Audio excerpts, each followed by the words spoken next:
So what happens now with John Kasich leaving the GOP stage to Donald Trump and Bernie Sanders continuing to be a thorn in Hillary Clinton's side? I'm joined by Mercedes Schlapp, former spokesperson for President George W. Bush and a Fox News contributor, Jessica Ehrlich, a Democratic strategist and a former candidate for Congress from the state of Florida. Welcome to both of you. How things change.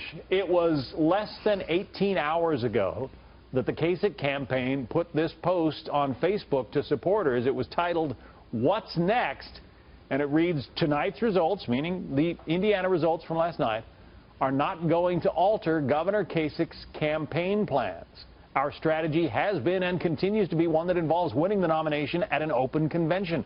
Governor Kasich will remain in the race unless a candidate reaches 1,237 bound delegates before the convention." That was less than 18 hours ago, Mercedes. What happened? Well, I got to tell you, I think the Kasich campaign woke up from a political hangover.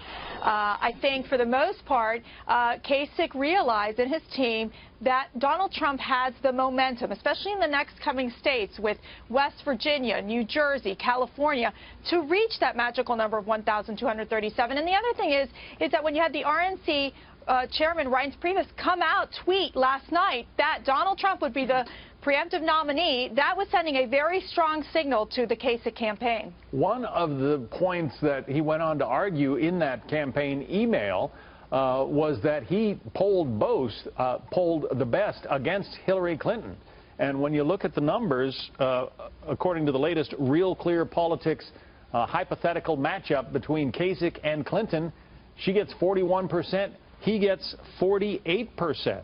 So, Jessica, how do you square that with him dropping out?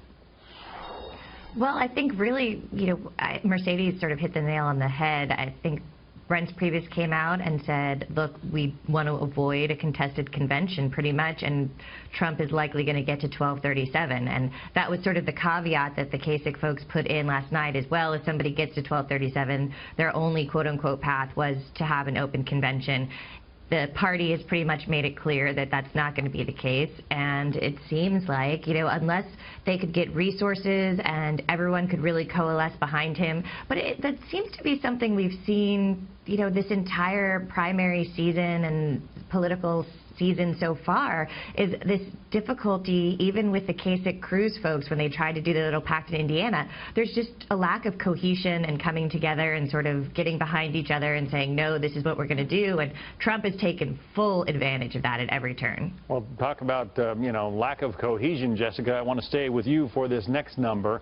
It's also a Real Clear Politics average of a hypothetical matchup between Donald Trump and Bernie Sanders. And Sanders wins this matchup 52 to 38%.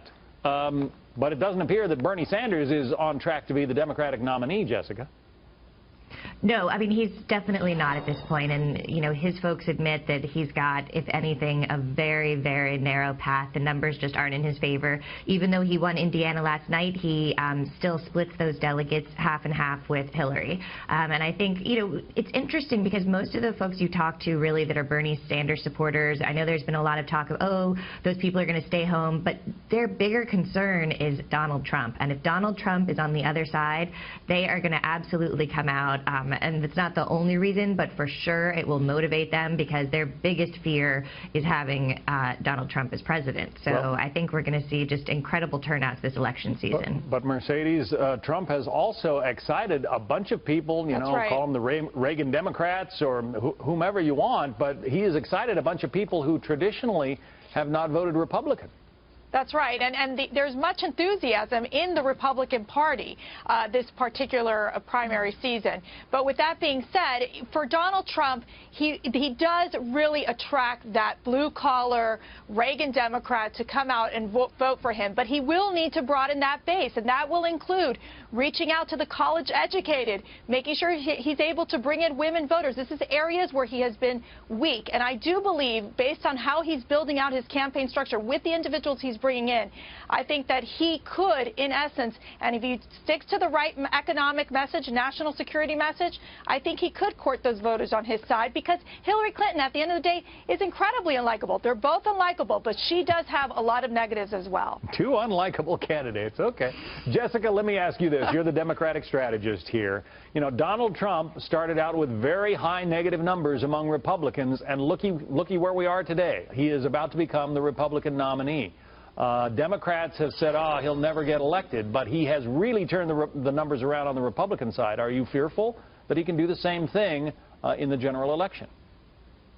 Well, I think there's definitely an interesting sort of voter strategy that's going to be happening on both sides. But what we're also going to be seeing, and there was a lot of talk about this last night, and we've heard some rumblings of it before with the Never Trump folks, is that there are also now the possibility of having Republicans for Hillary, particularly those in, you know, the foreign affairs field. And I know that the Hillary campaign is definitely going to be reaching out to those folks. And it's going to be a really interesting, yes, we're talking Reagan Democrats or Democrats for Trump, but how about Republicans for Hillary? I mean, you know, we're seeing both of those. So it's going to be a race unlike any, I think, demographically and voter turnout-wise that we have seen in decades. And, you know, it's certainly, I think, giving all the consultants a run for their money. It has been a rocket ride so far, and as you suggest, it's going to continue all the way into November.